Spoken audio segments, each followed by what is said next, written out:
Buenas tardes, amigos, amigas, bienvenidos. Hoy tenemos una nueva píldora. Las semanas pasadas han estado el doctor Iván Rivilla, el doctor Álvaro Reina y hoy el doctor prácticamente al cuadrado, Luis Enrique Hernández Castillejo. Nuestro amigo Luisen es licenciado en medicina, diplomado en fisioterapia, máster en investigación sociosanitaria, máster en cirugía ortopédica y traumatología. Como os comentaba, está cursando sus estudios de doctorado y profesionalmente desempeña su labor en el Hospital de Majadahonda, en Madrid, y en la clínica de Castroverde en Albacete. Además de su extensa formación, también hay que destacar su labor y su empatía humana. De hecho, hace unas semanas estuvo de voluntario operando en Camerún, pagándose todos los gastos de su propio bolsillo, y realmente es un gran privilegio tenerte con nosotros para hablar de lesiones deportivas en fútbol y balonmano, que no he comentado que también ha sido el médico del Conquense de fútbol durante muchos años, al igual que él, que del equipo de Ciudad Encantada de la ciudad donde resides, en Cuenca. Así que bienvenido, Luisen, y gracias por estar con nosotros. Muchas gracias a vosotros, el placer es mío. Sé que hay dificultades para que me escuchéis. Si en algún momento tengo que interrumpir, me lo decís o intento hablar más fuerte. No sé si ahora se me escucha algo mejor. Sí. Pues nada, bueno, Juan Ángel, darte las gracias por esta invitación. La verdad que cuando uno lo presenta de esta manera, pues ya se queda ruborizado, ya no sabe qué decir. Pero voy a intentar trasladaros, sobre todo, aparte de lo que está en los artículos, que es donde la mayoría de los profesionales nos basamos hoy en día para hablar de cualquier tema, os puedo trasladar mi experiencia como fisioterapeuta en su momento, que trabajé en algún equipo de fútbol y de baloncesto en Albacete, pero luego ya como traumatólogo, como especialista médico en traumatología, pues he tenido la suerte de estar en un equipo de élite y de balonmano español, como es el Ciudad Encantada, y además en un equipo de segunda B, que lo bajamos a tercera, de fútbol también de aquí de la ciudad, la Unión Baloncesto Confianza. Estoy dispuesto a cualquier interrupción o a cualquier pregunta, así que aquí estoy a vuestra disposición. Estupendo, muchísimas gracias. Pues vamos a empezar con una pregunta, yo creo, básica y esencial, que sería: ¿qué tipo de lesiones son las más frecuentes en este caso en fútbol? Como lesiones más frecuentes, al igual que en fútbol y el balonmano, aunque me has hecho la pregunta del fútbol, hay muchas similitudes. Tenemos que decir que cualquier lesión deportiva va a provocar un problema importante tanto en la planificación deportiva como en la vida laboral o en este sentido deportiva de cualquier jugador. Pero cuando ya sobrepasamos o nos metemos en jugadores profesionales, el problema se duplica al cuadrado por las necesidades o por la importancia de estos jugadores. Las lesiones deportivas tienen una incidencia muy alta en el fútbol. Aproximadamente se calcula que un equipo en una temporada, un equipo de primera o segunda división, están entre 80 y 90 lesiones deportivas por año, por club. Y las lesiones más importantes en dos grandes grupos son las lesiones musculares y las lesiones ligamentosas. Esos son los grupos que ocupan alrededor del 80% de las lesiones que tenemos en la práctica del fútbol. Si quieres, Juan Ángel, especifico un poquito dentro de las lesiones musculares y ligamentosas la diferencia.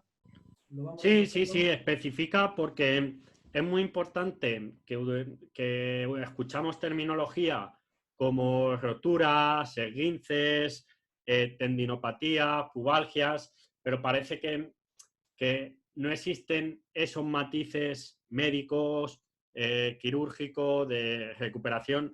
Entonces sí, te agradecemos que matices. Es muy importante. Igual que la clasificación de las lesiones la podemos determinar en muchos tipos. Habitualmente a nivel médico las clasificamos en lesiones agudas, subagudas o crónicas en función del tiempo, del momento de la evolución, y las clasificamos en función de la etiología, de la causa. Las lesiones musculares, como he dicho, habitualmente, siempre hablando en términos generales y a grandes rasgos, sobre todo lo que nos dice la literatura, los artículos publicados al respecto, suponen las lesiones más frecuentes en número de todas las que se pueden producir a lo largo del año en una temporada en un equipo de fútbol. Dentro de las lesiones musculares podemos distinguir distintos tipos. La más frecuente, con diferencia, es la sobrecarga muscular. Aquí es donde puedo yo aportaros algo más. ¿Qué diferencia hay entre contusión, sobrecarga o rotura? La determinación de la lesión va a ser el grado de lesión de la fibra muscular, de la composición del músculo. En la sobrecarga puede haber microroturas, microfibras que se han roto, pero no llega a ser una rotura muscular como tal. Ocurre igual en la contusión muscular o contractura, es decir, diferenciamos sobrecarga como lesión más frecuente dentro de las lesiones musculares, pero a la vez es la lesión menos grave. Una rotura muscular va a tener mayor gravedad de lesión y también está dentro de englobada de las lesiones musculares.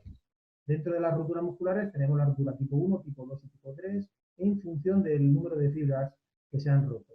Yo lo explico a todos los pacientes que tengo como de una manera muy sencilla. Es como una cuerda. Tenemos una cuerda y en función del número de fibras que se han roto, tenemos rotas un poquito, unas pocas fibras, tenemos una lesión grado 1, se rompen unas poquitas más, una lesión grado 2, y cuando se rompen todas las fibras de la cuerda, una lesión grado 3. Por ende, dentro de las lesiones musculares, pues digo, ellas solas pueden suponer a lo largo de la temporada alrededor del 50% de las lesiones de los jugadores de fútbol. Distinguimos distintos tipos. Como digo, en función de ese tipo, vendrá determinado pues, el tiempo de recuperación y habitualmente las lesiones musculares, lo digo habitualmente porque nunca en medicina, como muchos sabréis o como podréis entender, nunca hay generalidades, ni siempre ni nunca, la mayoría de las veces, un porcentaje altísimo, las lesiones musculares, tanto la sobrecarga como la rotura, tendrán un tratamiento conservador u ortopédico, es decir, con fisioterapia, que no necesitarán en la mayoría de las veces cirugía. Por otro lado, el otro grande grupo de lesiones que nivel de incidencia, de frecuencia presentan a los jugadores de fútbol son las lesiones ligamentosas. Dentro de las lesiones ligamentosas podemos diferenciar distintos tipos. Suponen alrededor las lesiones ligamentosas de un 15%. Por lo tanto, entre lesiones musculares y lesiones ligamentosas tenemos un alto porcentaje de lesiones. Teniendo en cuenta que la lesión ligamentosa, como su propio nombre indica, es la lesión del ligamento. Dentro de las lesiones de ligamento también vamos a tener distintos grados. Tenemos esguinces, que es la lesión más frecuente, y dentro de las lesiones ligamentosas, la más frecuente van a ser las de los miembros inferiores, tanto rodilla como tobillo. Pero dentro de esta, la más frecuente, entrando en la incidencia, es la lesión del esguince lateral del tobillo. Es lo que nos reporta la literatura y con la experiencia, que puedes también corroborarlo, la lesión del esguince, el típico esguince de tobillo, el ligamento lateral externo, el ligamento peroneo hasta el mismo anterior, va a ser la lesión más frecuente a nivel global. Y luego, dentro de la rodilla, la lesión más importante ligamentosa que tenemos es la lesión del ligamento lateral interno. Por ende, esas dos lesiones van a ser las lesiones más frecuentes y habitualmente también tienen o presentan un tratamiento conservador. Dentro de las lesiones ligamentosas hay lesiones de otro tipo, como pueden ser roturas completas o que crean una inestabilidad que sí que pueden precisar en un momento puntual o bien una artroscopia para valorar cómo está la articulación por dentro y ver bien la inestabilidad que provoca, o una sutura del ligamento bien con plastias o una sutura directa como puede ser en el ligamento lateral externo. Dentro de esas lesiones, en función del grado 1, grado 2 y grado 3, como expliqué anteriormente, o en función del tipo de ligamento al que se lesione, pues tendremos un tratamiento u otro. Tengo que añadir aquí que habitualmente la mayoría de estas lesiones se tratan por los compañeros fisioterapeutas, un trabajo importantísimo con estas lesiones. Bueno, Juan, gracias, Luisen, porque estaban matizando los diferentes tipos de lesiones, los diferentes tipos de grado de lesiones, etcétera. También una de las preguntas que nos gustaría plantearte es en las lesiones, porque muchas veces las más graves se las producen los jugadores solos, ¿no? Y no hay un choque. ¿Esto a qué se debe? Hay muchos factores que influyen en la causa de una lesión. Sobre todo cuando te refieres a la lesión más grave en el fútbol, me imagino, Juan Ángel, que te referirás a la lesión del ligamento cruzado. Sí. Es una lesión que tiene una implicación importantísima. Es decir, es una lesión relativamente poco frecuente a nivel global, pero puede suponer alrededor de un 2% de las lesiones, y por temporada un equipo de fútbol puede llegar a tener 2, 3, 4 incluso. Depende un poco y casi 2 años. Es verdad que por parte de los profesionales del deporte, a nivel de prevención, en los últimos años ha ido disminuyendo la incidencia, pero en general, a nivel global, aumenta por el número de personas que realizan deporte. Como dices, ya matizado, es verdad que habitualmente la lesión de ligamento cruzado se puede producir de una manera aislada o sin una jugada fortuita, sin un choque. Yo habitualmente las que he visto en directo, que han sido ya varias, sí se la han hecho en un momento de cierta relajación, pero sin un encontronazo o un traumatismo directo grave. La lesión del ligamento cruzado anterior necesita, hay varios mecanismos que la producen, pero sobre todo necesita que la rodilla se vaya hacia afuera a la parte del pie, es decir, un movimiento de rodilla en valgo, de acuerdo con el pie apoyado. Y eso se puede producir pues, en una jugada aislada, en un intento de un recorte o incluso en una carrera continua o, como habéis visto en algunos jugadores, con un mecanismo de hiperextensión de rodilla cuando realizan el salto. En el momento del choque del salto, al bajar al suelo, también se puede producir. Eso tiene una explicación bastante lógica, es decir, es por el mecanismo de lesión. El ligamento cruzado estabiliza la rodilla, la tibia, impide que la tibia se vaya hacia delante del fémur, es decir, es estabilizador antero-posterior, pero también estabiliza las rotaciones de la tibia. Entonces necesita un mecanismo contrario a su movimiento para producirse la rotura. Yo he visto alguna rotura del cruzado por un traumatismo directo a nivel posterior, en un choque por la tibia, pero es más raro. Luego también influye mucho la situación del paciente a nivel muscular, a nivel de entrenamientos y el terreno de juego, por supuesto. Hay varios estudios que determinan que hay distintos terrenos de juego, distintos que pueden producir mayor incidencia del ligamento cruzado, pero no hay nada claro al respecto. Creo que con esto he contestado tu pregunta, Juan Ángel. ¿Alguna matización más? Por ejemplo, también creo que te estás refiriendo a la importancia del trabajo de propiocepción, ¿no? Que lo incluyen los preparadores físicos. Fundamental, es decir, yo ahí no soy un experto, tengo que reconocerlo, pero bueno, con la experiencia de los equipos de fútbol y de balonmano, tienes una especie de relación con los preparadores físicos, la mayoría son licenciados en INEF, y lo que hacen, preparan la musculatura, sobre todo la musculatura, como es lógico, la musculatura de miembros inferiores, que es la que va a proteger más de cara a las posibles lesiones del ligamento cruzado, es decir, un buen tono muscular a nivel isquiotibiales, a nivel de cuádriceps, y ejercicios de protección que sobre todo aumenten el mecanismo defensivo en el momento que se produce la lesión. Porque es verdad que dentro del ligamento cruzado se habla de que no existen roturas parciales como tal, porque se dice que cuando se rompe del todo. Ahí hay cierta controversia, pero los distintos trabajos durante los últimos años, sobre todo en deportes explosivos, asimétricos, que tienen mucha aceleración en shoots, en los saltos, se ha visto cómo han disminuido la incidencia. Un ejemplo muy claro es cuando se incorporaron este tipo de trabajos en el deporte femenino. El deporte femenino de por sí tiene una mayor incidencia de ligamento cruzado. Pues se vio cuando se incorporaron este tipo de ejercicios protectivos, ejercicios isométricos de cuádriceps y ejercicios que preparaban de cara a un mecanismo de preparación hacia la rotura del ligamento, es decir, de defensa hacia la posible rotura del ligamento, se vio como al incorporar este tipo de preparación disminuía la incidencia del ligamento cruzado. Estamos abordando lo que es la primera fase, es decir, cuando se lesiona el deportista y por qué se lesiona.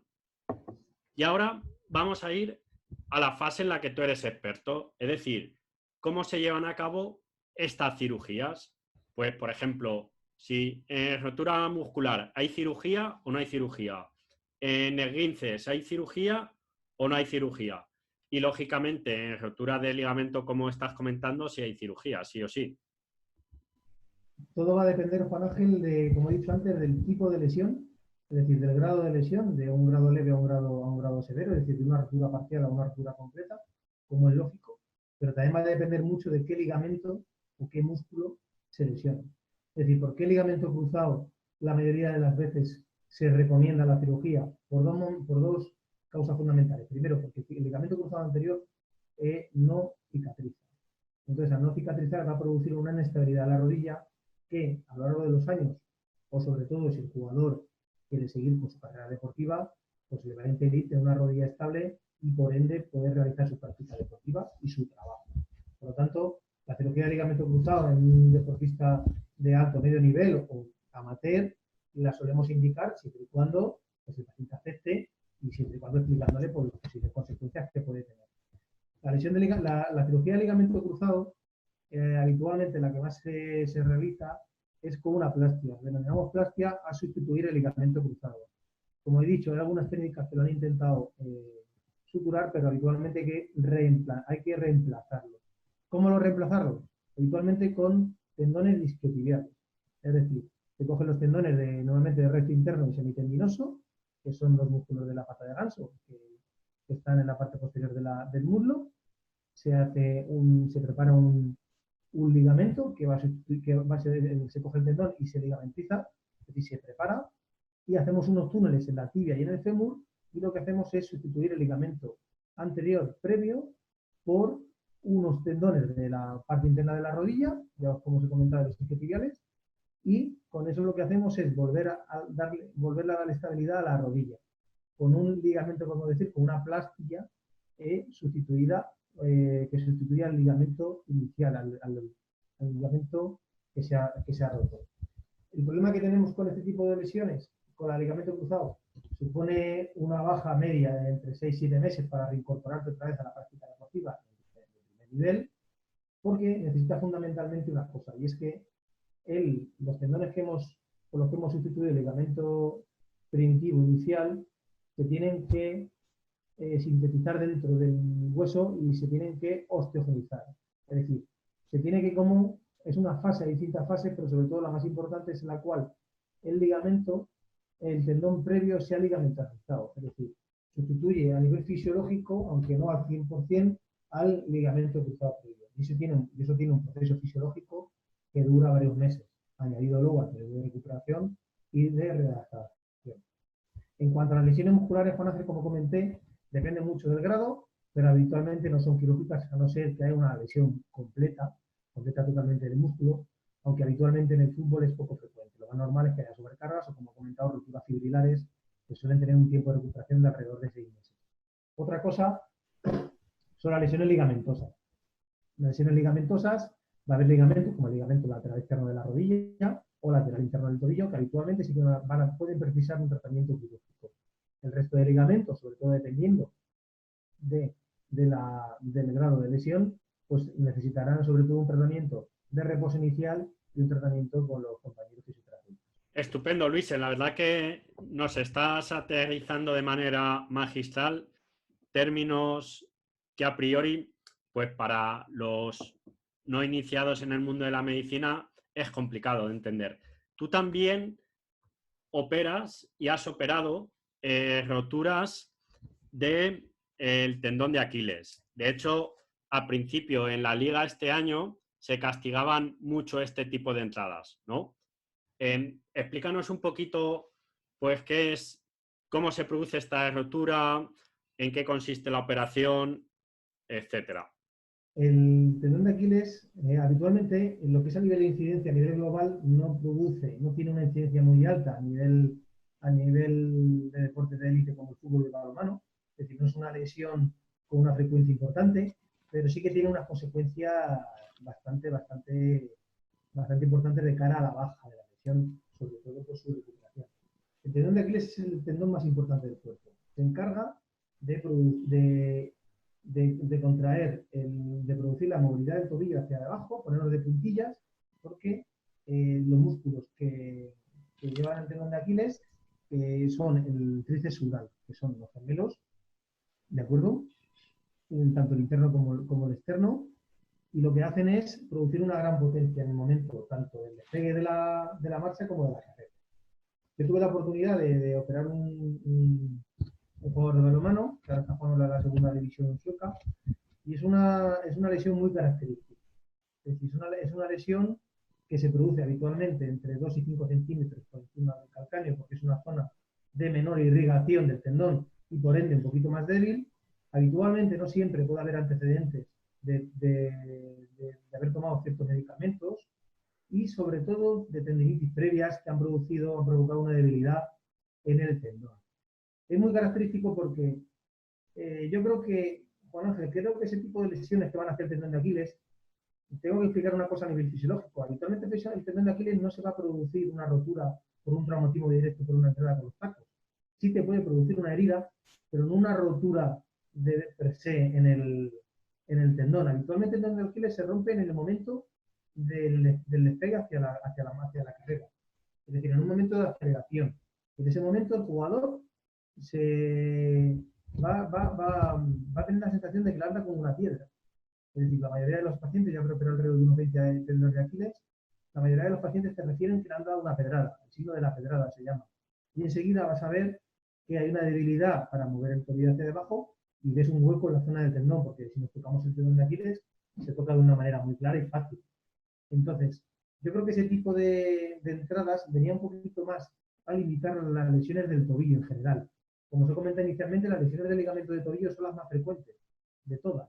Es decir, de todo el miembro inferior, incluso más que la rodilla, el tobillo es la articulación que más sufre y por ende el ligamento lateral externo. Creo que esas entradas, a mi opinión, creo que se me sudó un poquito castigarlas de esa manera porque no tenía mucha esa intención. Venía sobre todo a evitar las lesiones de tobillo, más que las lesiones del tendón de Aquiles. Porque, como os comento, habitualmente el tendón de Aquiles se rompe con un mecanismo indirecto, no con un traumatismo directo. Se rompe con un mecanismo de aceleración, en el cual el tríceps sural se contrae y en un tendón ya débil por algunas lesiones previas se produce y se rompe. La cirugía, habitualmente, el tendón de Aquiles es una sutura directa. Juan Ángel, depende mucho también para que un poco los compañeros lo entiendan, depende mucho también de las características de los pacientes. Hay distintas técnicas, unas que producen mayor cobertura del tendón y otras que directamente hacen una sutura con plásticos. Yo por mi experiencia, aunque mi experiencia en deporte de élite ha sido con un paciente, con el resto de pacientes hemos hecho suturas directas y han ido muy bien, sin ningún problema.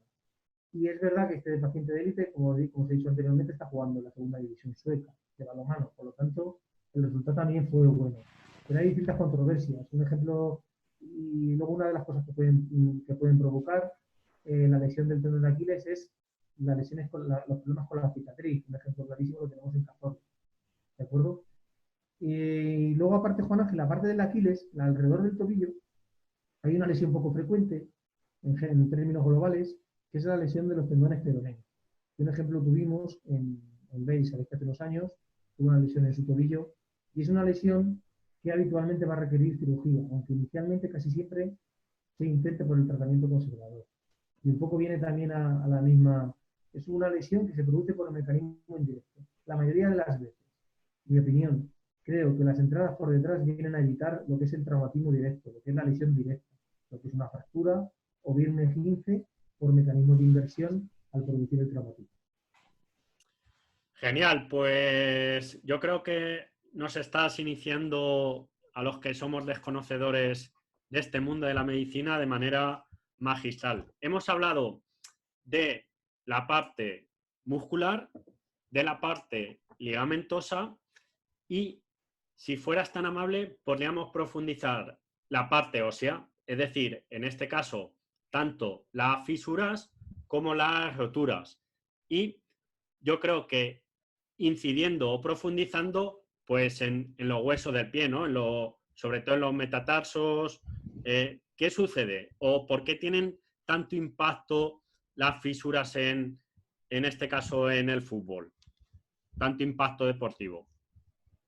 A ver, a nivel de términos globales, Juan Ángel, en un estudio que se hizo en el año 2008 con equipos de primera y segunda división de la Liga de Fútbol Profesional Española, las fracturas en global, incluyendo todas, suponían alrededor solo de un 1,7% de las lesiones. Estamos hablando de un número total de 36 de los equipos de primera y segunda división durante la temporada completa. Es decir, a nivel global, 36 fracturas, claro, multiplicas 24 jugadores, 26 jugadores por 20 equipos de primera y 20 de segunda, no supone un porcentaje importante. De hecho, es el 1,7% de la lesión, pero sí que tiene una repercusión alta. ¿Por qué? Por los días de baja que supone. Cuando hablas de fisura o de o de rotura, nosotros habitualmente los traumatólogos hablamos siempre de fractura. La fisura la consideramos o se considera una fractura incompleta. Es decir, yo a los pacientes se lo explico siempre igual.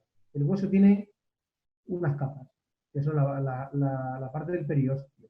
Pues cuando se rompe esa capa, pero no se rompe la de un lado, pero no la del otro, es una fractura incompleta. Cuando se rompe completamente hablamos de fractura como tal, de una fractura completa. Y aquí lo que importa es determinar el desplazamiento de la fractura y sobre todo si el tratamiento que va a precisar las fracturas va a ser quirúrgico o conservador. Tenemos un ejemplo clarísimo de hace muy poquito por Real Madrid, como conocéis, Hazard, que se hizo un tratamiento conservador de las fracturas, pero mi experiencia, lo que suelo ver en los pacientes, ya no solo a nivel de élite, los pacientes que suelo ver, la mayoría de las fracturas de miembro inferior, fracturas del quinto meta, fracturas de tobillo en pacientes con una alta carga de impacto, habitualmente y sobre todo pensando en el tiempo de recuperación, la cirugía nos va a beneficiar o nos va a dar un mejor tiempo de recuperación, a recuperar antes la lesión y por ende la reincorporación del paciente. Pero sí que es verdad que a grandes rasgos las fracturas no suponen una incidencia global, pero sí que son muy llamativas. Todos recordaréis fracturas de tibia como la de Miguel Pablo, ¿os acordáis? La de Pedro Pablo, la del jugador del Deportivo, no sé si os acordáis, algunos os acordaréis, seguro Juan, tú te acuerdas. Las fracturas de tibia son muy llamativas, fracturas de tobillo, hubo hace poco una liga inglesa, un jugador de la NBA también recuerdo hace muy poquito. Es decir, son lesiones muy llamativas porque pueden producir una luxación asociada de la articulación y aparte pues luego tiene una repercusión a nivel de recuperación y de lesión de una estructura muy importante en todas las articulaciones, que es el cartílago articular y lo que va a determinar el pronóstico de la lesión. Genial, pues hemos hecho ya la primera fase, ¿no? Que es la génesis, los tipos de lesiones, etcétera. Hemos pasado a la segunda, que ha sido las cirugías, y ahora queda ese periodo de recuperación del deportista. Tú además tienes la doble experiencia de médico y además eres fisio. Por tanto, coméntanos cuáles son los periodos aproximados de recuperación en base al tipo de lesión y si nos puedes comentar también cómo os coordináis con los preparadores físicos o más bien, o mejor dicho, con los readaptadores y qué tipo de trabajo hay que llevar a cabo para que el deportista, después de ese plazo de recuperación, esté en óptimas condiciones, lógicamente personales y también deportivas. A nivel de recuperación, nosotros, la verdad, la mayoría de las veces, Juan Ángel, a nivel traumatológico, nos centramos sobre todo en la recuperación de la lesión en nuestros plazos. Es verdad que al final nos involucramos, porque, por ejemplo, en un ligamento cruzado estamos hasta la última fase de la recuperación con el paciente. El paciente, tener en cuenta que al ser nosotros los que los operamos, pues influye mucho nuestra opinión y sobre todo nuestras indicaciones. Tengo que decir que tanto el trabajo de fisioterapeutas, preparadores y adaptadores es fundamental. Es un trabajo en equipo vamos a nivel completo. La información, la fluidez de la información, del contacto entre los compañeros para que el paciente se recupere dentro de unos límites fisiológicos normales, porque hay que recordar que los jugadores de élite son personas y que tienen un plazo de recuperación, en algunos casos más rápidos que otro tipo de pacientes, pero, por ejemplo, lesiones como ligamento cruzado habitualmente suelen tener los mismos plazos, incluso a veces mayores, porque no tener en cuenta que la exigencia a la hora de incorporarte en un juego de fútbol de élite no es la misma que un juego amateur, como es obvio.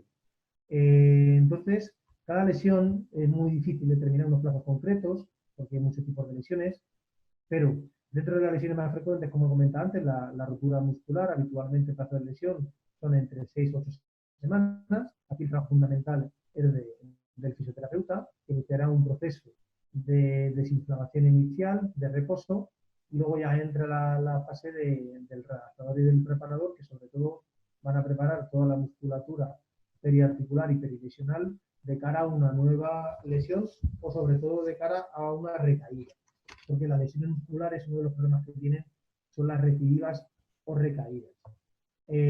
Con otro tipo de lesiones, el tema de la preparación a nivel redactativo, nosotros solemos dar unas pautas a los redactadores para saber qué pueden hacer y no pueden hacer, pero tengo que decir que desde mi experiencia como fisioterapeuta, estamos hablando del año 2003, a mi experiencia como médico y traumatólogo en el año 2020, tengo que decir, y habla muy bien tanto de los fisioterapeutas como los preparadores físicos, licenciados en INEF y redactadores, es que cada vez su conocimiento, su preparación es mucho mayor. Y eso a los traumatólogos, que antes éramos un poco los que llevamos el peso de todo el proceso de recuperación del paciente y la responsabilidad, hoy en día, tanto los fisioterapeutas como redactadores y preparadores tienen una capacidad suficiente para completar toda la recuperación del paciente deportivo a nivel de élite en conjunto junto con el médico, o bien deportivo, o bien con los traumatólogos, que aquí tenemos un papel en algunas lesiones muy importantes.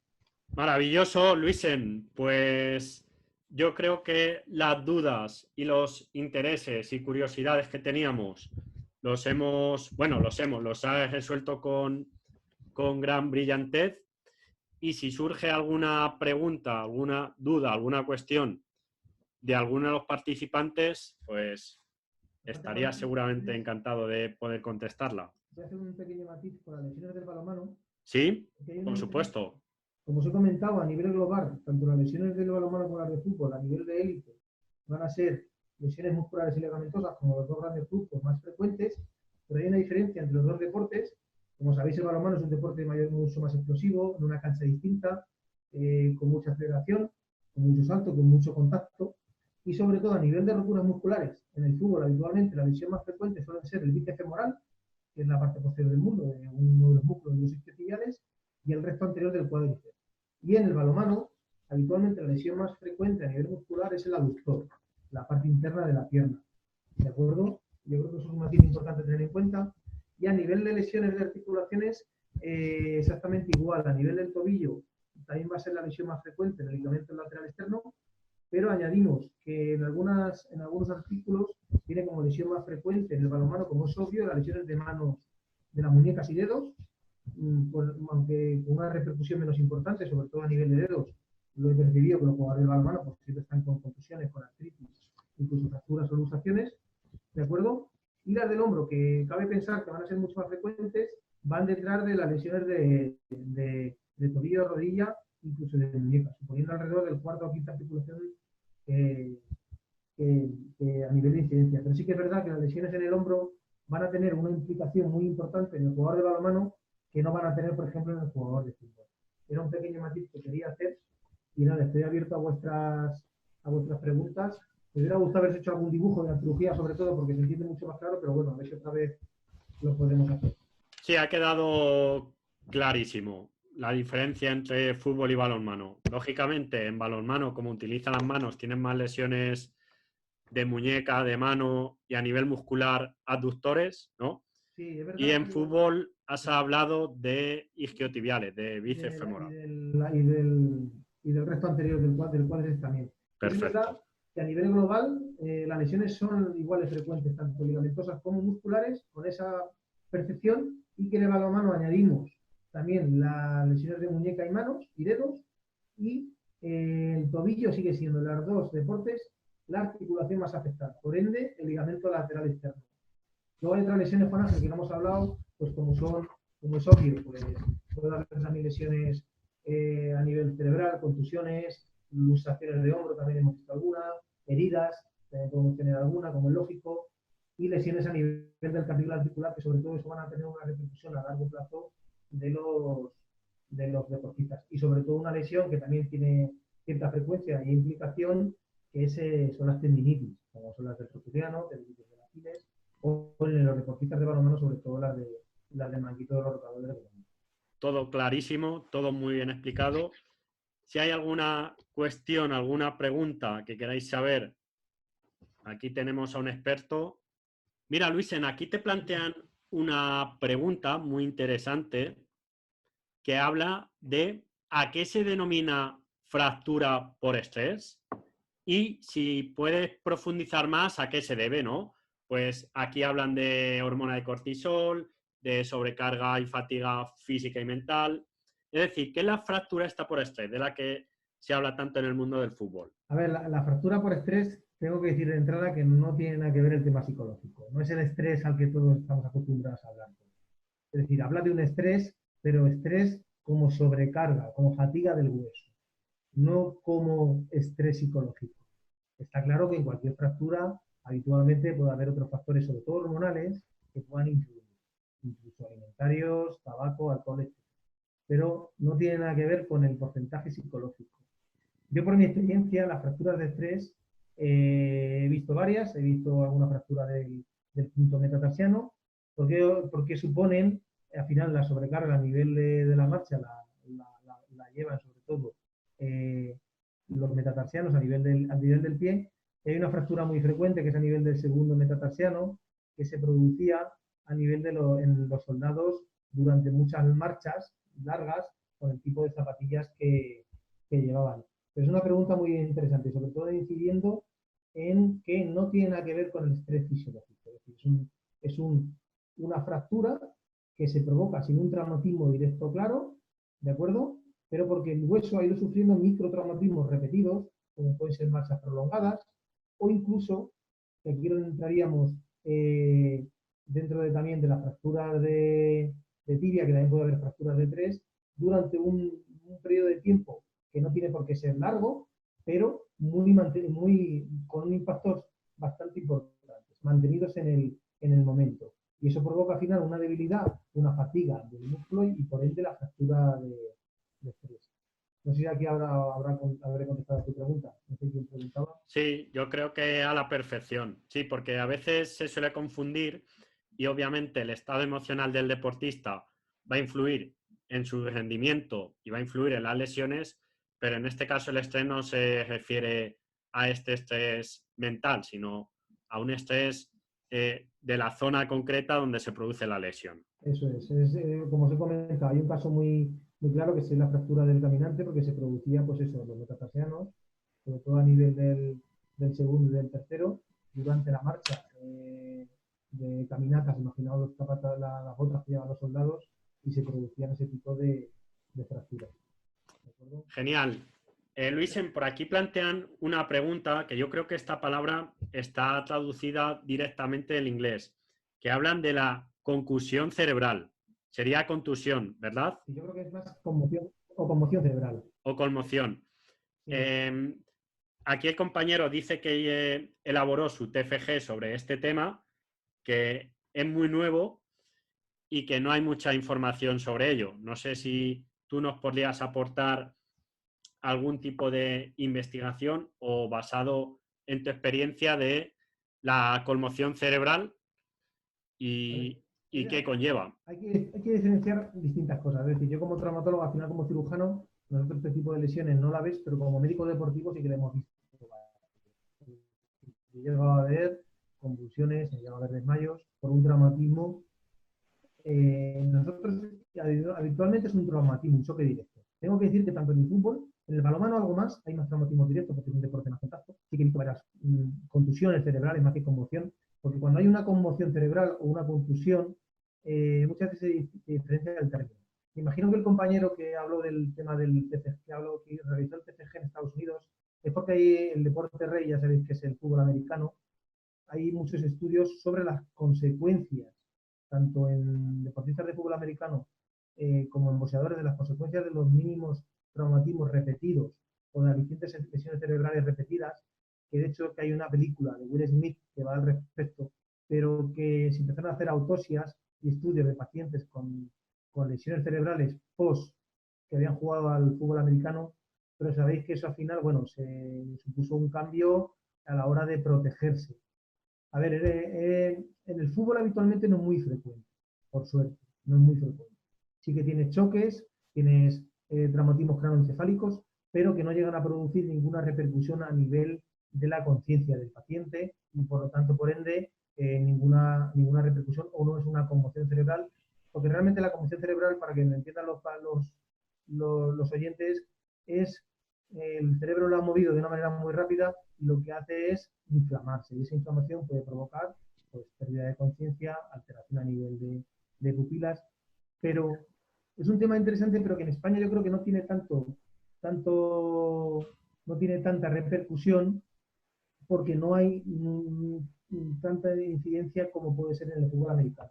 No recuerdo ahora la película de Will Smith, pero creo que la habéis visto, que es hace una película de un forense que se empeña en hacer estudios, pero ya sabéis el dinero que mueve la NFL en Estados Unidos, que es la liga que más dinero mueve de todas, más que la NBA, y creo que se quedó todo pues, en aumentar las medidas de seguridad, pero, pero no fue más allá, es decir, no se va a paralizar. Está claro que si tú, de manera repetida, igual que en el boxeo,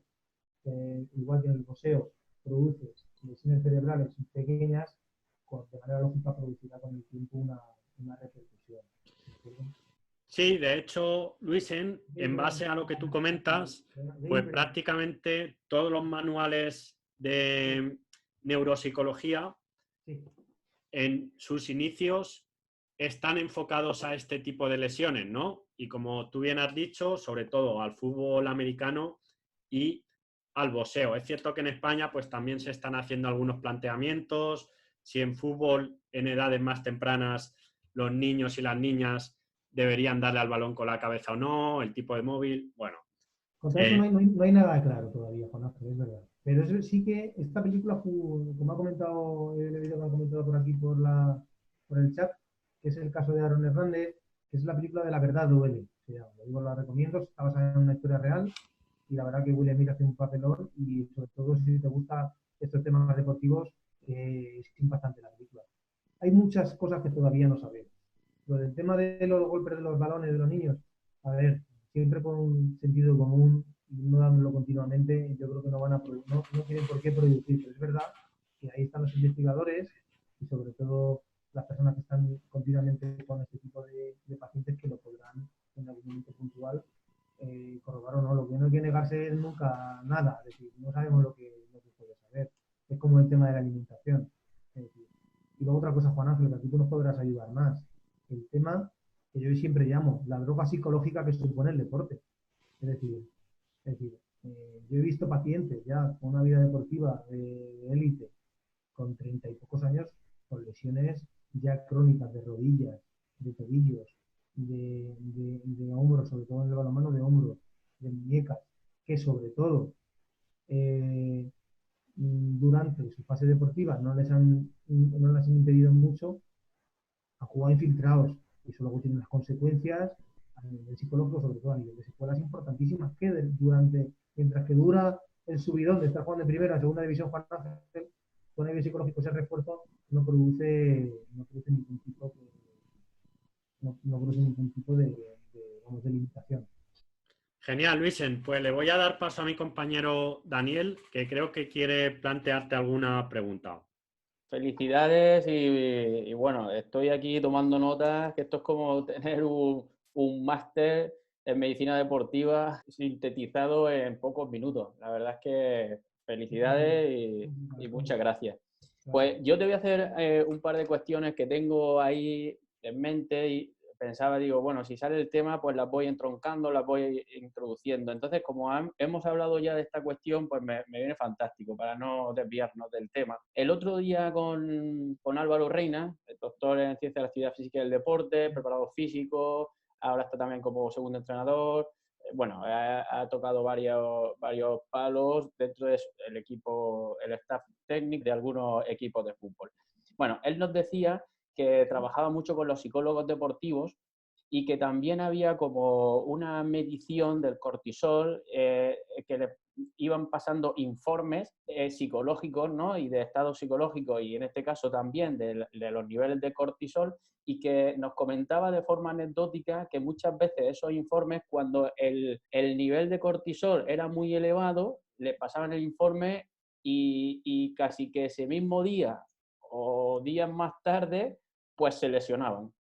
Era como que decía, bueno, no sabemos si esto tiene o no tiene un rigor científico, pero en algunos deportistas donde a nivel psicológico, pues a lo mejor están, aquí sí, ¿no? Entramos en esa cuestión del tema psicológico, pues cómo puede llegar a afectar más o menos a esas lesiones musculoesqueléticas, ¿no? ¿Tú qué opinas de ese tema?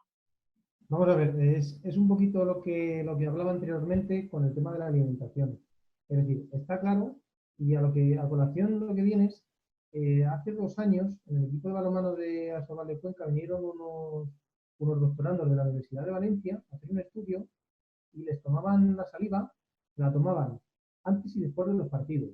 En pretemporada, antes de empezar la pretemporada, perdón, antes de empezar la temporada, durante la temporada, a media y al final de la temporada, prepos. Y creo que uno de los parámetros que tomaban es el cortisol.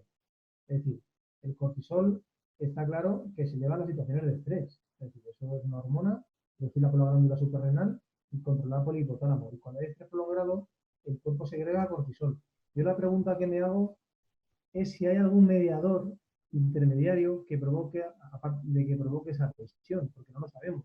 Te pongo un ejemplo. Yo aquí no soy un experto en el tema, por supuesto. Es decir, cualquier cosa que hagan, me la creo y no solo eso, investigo a ver si la puedo incluso intentar mejorar. Pero si yo como, la glucosa obviamente me va a subir. Si yo estoy estresado, porque estoy en un momento de tensión, en un momento de, de, de deporte, en un momento de partido, obviamente me voy a lesionar más. Pero me lesiono más porque el cortisol esté elevado o me lesiono porque estoy estresado. Ya suelen venir elevado el cortisol. Es decir, hay muchas preguntas que hacerte así. Yo no creo que el cortisol sea la causa de la lesión. Creo, ¿eh? Te hablo un poco aquí como traumatólogo y te hablo un poco de mi experiencia, de lo poco que he leído y quizá me estoy tirando al barro. Creo que el cortisol, por ende, no puede ser la causa. Te pongo un ejemplo clarísimo. Os pongo un ejemplo clarísimo. ¿Por qué durante los partidos aumenta la incidencia de lesiones más que los entrenamientos? Por la intensidad. Es decir, aquí la clave es saber, no si el cortisol lo provoca o no. Me parece interesantísimo saberlo, muy interesante. Sobre todo por una cosa de repercusión. Cuando nosotros estudiamos algo para saber si lo podemos prevenir. ¿Podemos prevenir esa elevación del cortisol de alguna manera? Sí, importantísimo, a nivel psicológico. Es decir, tenemos que darnos cuenta de que toda la recuperación, todo el tema de la psicología deportiva, todo el tema de la prevención de lesiones con ejercicios para distintas lesiones, al final van buscando lo mismo. Es que el paciente, el paciente, en este caso el jugador de élite, se encuentre mucho más preparado, mucho más adaptado a una posible situación de estrés. Por ende, esa situación de estrés, si tú estás más preparado porque tienes una mejor condición física y psicológica, posiblemente te disminuya el cortisol.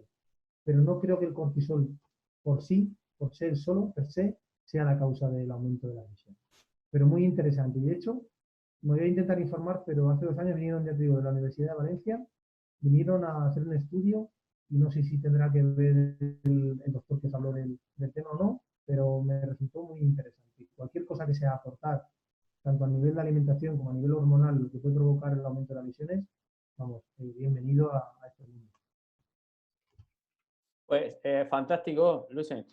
Yo creo que también nos queda claro que al final esto es multifactorial, ¿no? Porque al final el equilibrio corporal, la homeostasis que tenemos que tener en nuestro cuerpo, pues conlleva todo, ¿no? Has hablado de alimentación, la importancia del descanso del deportista. Es decir, pero es como hay estudios que las personas optimistas viven más, tienen menos lesiones. Claro, claro.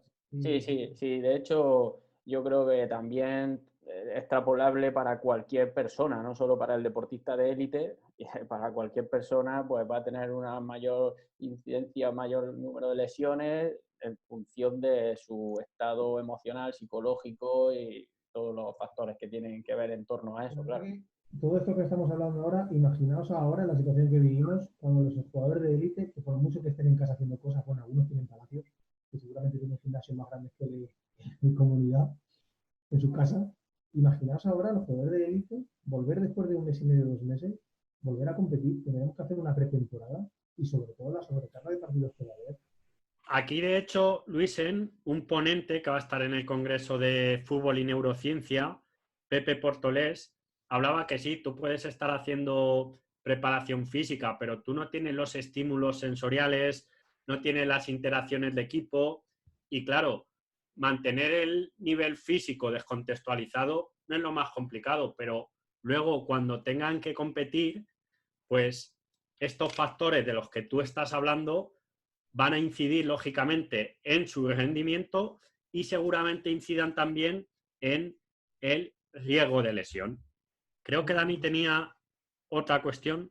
Y sobre todo, Juan Ángel, lo que dices es que va a ser otra temporada totalmente distinta. Yo, de hecho, yo creo que lo mejor para los jugadores, por el tema de pandemia y por el tema de salud pública, yo, en mi opinión, yo lo tendría muy claro. Aunque suponga pérdidas millonarias, yo la temporada la daría por terminada y reanudaría una temporada nueva un poquito antes, en agosto, teniendo en cuenta que los jugadores no van a jugar a cualquier precio. Ellos tienen miedo de contagiar, sí, es lógico. Porque imagínate si contagio jugando con uno que lo coja, que lo puede coger en casa, que no significa que lo vaya a coger jugando. Por lo tanto, en un supermercado, seguramente se paralice la competición. Sí, totalmente de acuerdo. Yo comparto contigo a nivel personal también lo que estás comentando. También tenemos a Fran Albert, que también es otro preparador físico que tendremos en nuestro congreso, y nos decía eso también, que tiene que estar preparando un entrenamiento específico para cada jugador, un entrenamiento con su alimentación para cada jugador. Es el preparador físico del Sporting de Gijón en este momento y nos decía eso, que es prácticamente inviable que sus jugadores puedan estar ahora en una situación de élite, de un partido de élite, que tendrían que hacer una pretemporada. O sea, lo que estás diciendo.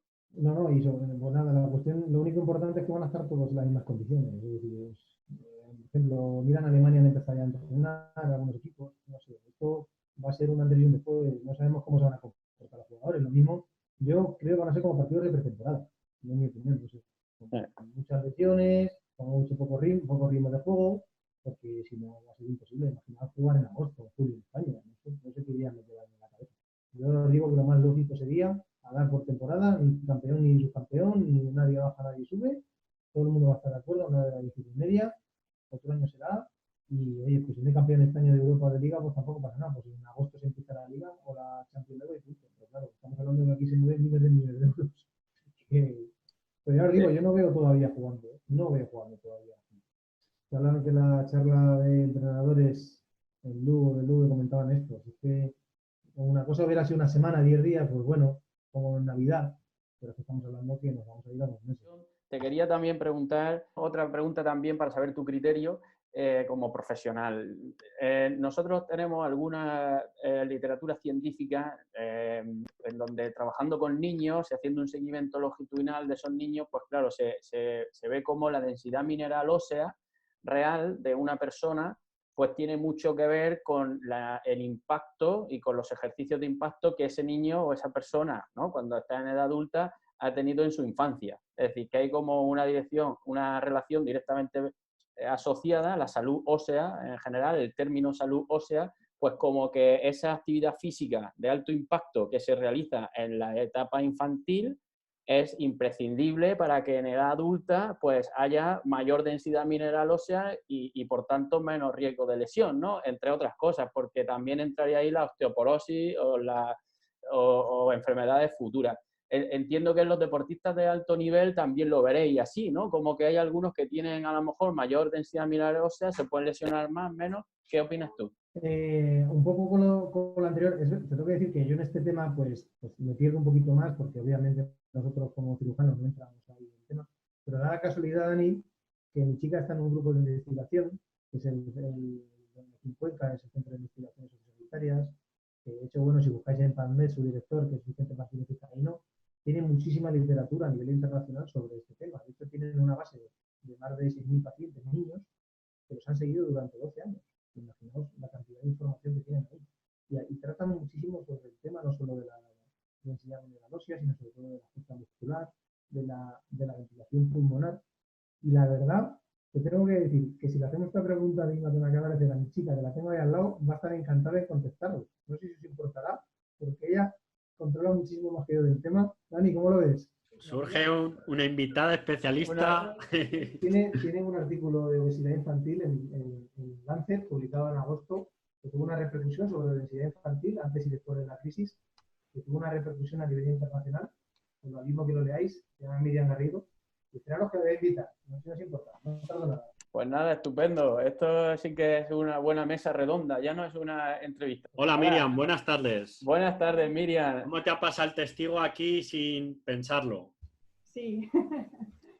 ¿Qué tal? Dani plantea una pregunta súper interesante y como tú eres experta en este tema y recientemente has publicado un artículo de mucho impacto que ha tenido también repercusión en, Obesidad infantil. en los medios sobre obesidad infantil. ¿La puedes volver a plantear, Dani? Pues, bueno, lo primero es darte las gracias por entrar aquí en directo así. Y bueno, me comenta Juan Ángel, yo soy Daniel, ¿vale? Encantado. Y me comenta Juan Ángel que estás ahí en el grupo de investigación del doctor Martínez Vizcaíno, ¿puede ser? Sí, ahí estamos. Claro, pues luego le da recuerdos porque él estuvo de miembro de mi tribunal de tesis. Le dices que le da saludos Daniel Navarro Ardoy, que del grupo Profit, el grupo de Profit de la Universidad de Granada, seguro que lo conocerás. Sí. Si estás en temas de huesos y tal, salud ósea, conocerás también a Luis Gracia Marco, Sí. que también es muy amigo mío. Estuvimos en una estancia en Estocolmo. Bueno, me están viniendo recuerdos de aquella estancia en Estocolmo juntos. Sí. Le dan recuerdos a Vicente. Bueno, imagino que también a Jonathan, ¿no? Sí, Jonathan, Frank, claro que sí. Claro. Pues, Miriam, te planteábamos esta cuestión y es el relacionado con la salud ósea, ¿no?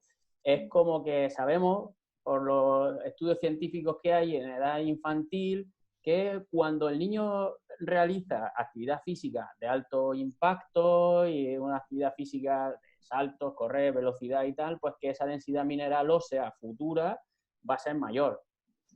La importancia de incorporar ese tipo de actividades físicas en edad infantil, que a veces también había mucho miedo, ¿no? Incluso en el marco escolar.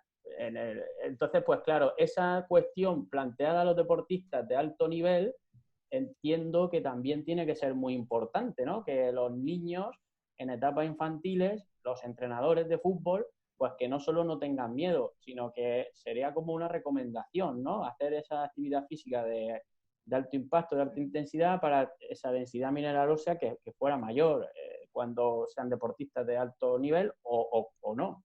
No sé, ¿hasta qué nivel planteas tú que podría ser interesante incorporar en esos entrenamientos o esa cantidad de entrenamiento de alto impacto?